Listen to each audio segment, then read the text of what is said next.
Buenas tardes, mi nombre es Mónica Alejandra Torres González y soy estudiante del programa de Maestría en Ciencias en Manejo Sustentable de Recursos Naturales de la Universidad Intercultural del Estado de Puebla.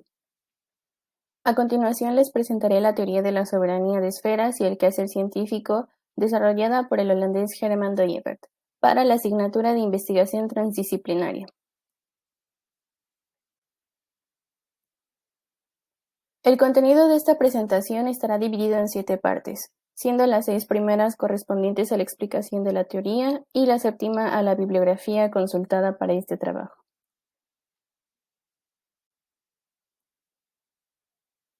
El objetivo de este trabajo es conocer la teoría de la soberanía de esferas y el quehacer científico, así como exponer los 2 principios que la conforman y de qué manera estos principios pueden ser transgredidos.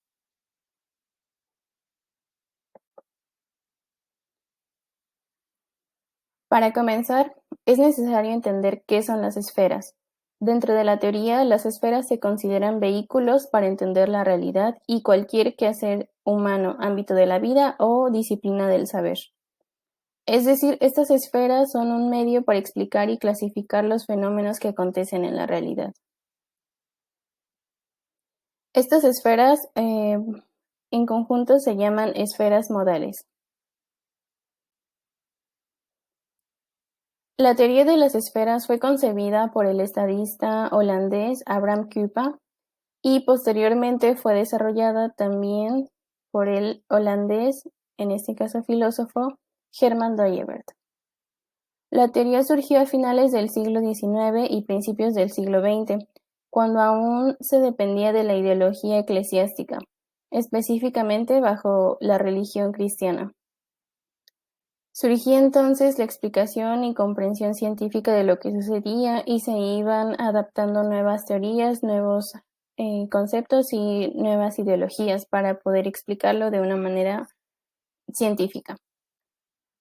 Y no fue la excepción con esta teoría, pues a pesar de no estar dirigida a la ciencia, ha sido aplicable, pues comparte y proporciona nuevas perspectivas para el entendimiento.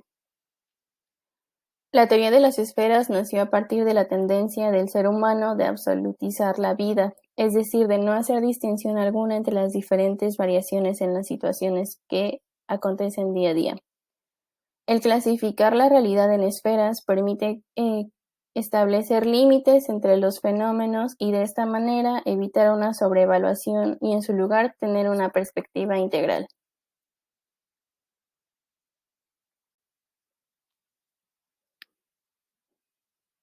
La teoría de las esferas está comprendida por 2 principios, siendo el primero el principio de autonomía.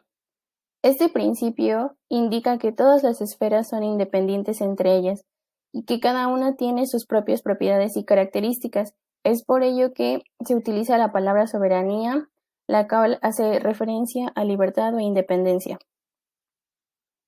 De este principio resalta el momento nuclear de las esferas, el cual puede entenderse como la esencia de cada una, aquello que hace cada esfera diferente de las demás. Hasta ahora se contemplan 17 esferas, sin embargo, esta teoría es un modelo abierto, por lo que pueden agregarse o quitarse.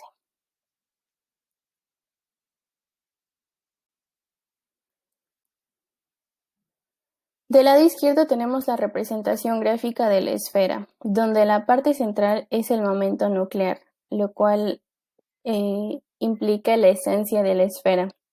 Y del lado derecho tenemos una tabla donde se muestran las 17 esferas existentes actualmente. Entonces, por ejemplo, tenemos la esfera numérica, de la cual el momento nuclear es la cantidad discreta. La esfera física y el momento nuclear es la fuerza.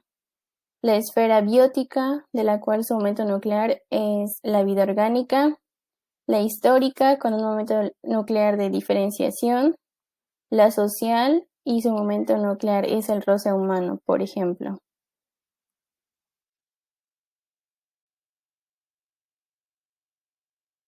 Posteriormente tenemos el segundo principio, el cual es conocido como principio de universalidad. Este principio indica que dentro de cada esfera existen componentes en común con otras esferas, y que se relacionan entre ellas. Sin embargo, lo que se mantiene como único es el momento nuclear. Es posible que exista contacto entre las esferas y a esto se le conoce como momento analógico. Puede formarse una esfera nueva que contenga a su vez otras esferas más. En la siguiente representación se muestra gráficamente el principio de universalidad. Es importante notar que en ningún momento los momentos nucleares se tocan, pues estaríamos incurriendo en una transgresión. Aquí tenemos a las tres esferas ejemplo, cada una se está tocando con las demás, sin embargo los momentos nucleares se mantienen intactos. Con esto en mente pasamos a las transgresiones hacia los principios. Se derivan dos transgresiones, la violación y la absolutización. La violación se refiere a la invasión de una esfera con el objetivo de encontrar una solución cuando ya no se tienen argumentos. La manera en la que se da la violación es a través de la invasión del momento lineal de una esfera. Podría entenderse de otra manera. Una esfera trata de tomar el lugar de otra para encontrar una respuesta a algún problema. Es decir, si tenemos un problema que abarque la física y la medicina y tratamos de encontrarle un problema de salud, una solución meramente física que se puede explicar con las leyes de la física, estamos incurriendo en la transgresión de violación. Por otra parte, la absolutización, o también llamada maximización, se refiere a otorgarle mayor importancia a una esfera. De esta manera se le descalifica a las demás y se prioriza la maximizada. En esta teoría, todas las esferas tienen la misma importancia. Un ejemplo de esta transgresión es considerar a las matemáticas como la disciplina más importante de entre todas y minimizar, por ejemplo, alguna derivada de las matemáticas o una referente a un ámbito completamente diferente como lo son las artes.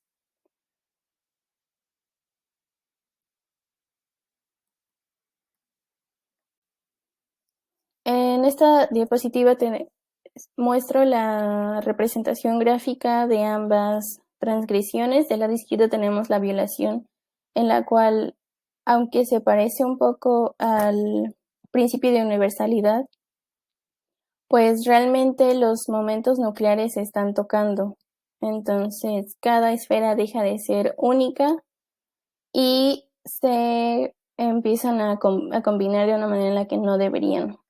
Por el otro lado tenemos la absolutización, en la cual la esfera 1 tiene muchísima más importancia que las demás esferas.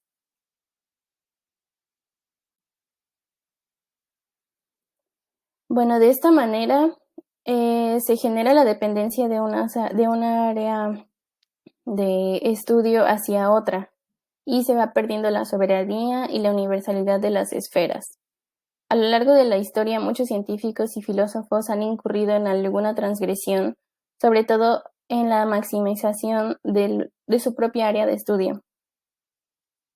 En conclusión, el transgredir alguno de los principios permite analizar un suceso solo desde una perspectiva, cuando la teoría, por el contrario, propone que ésta sea una perspectiva integral, es decir, que sea más amplia, donde coexistan diferentes áreas para obtener más puntos de vista y se pueda llegar a una mejor solución, una solución más completa. De esta manera se deja de aislar el suceso y se pueden encontrar soluciones o propuestas más completas y versátiles. Les presento la bibliografía y pues con esto concluyo.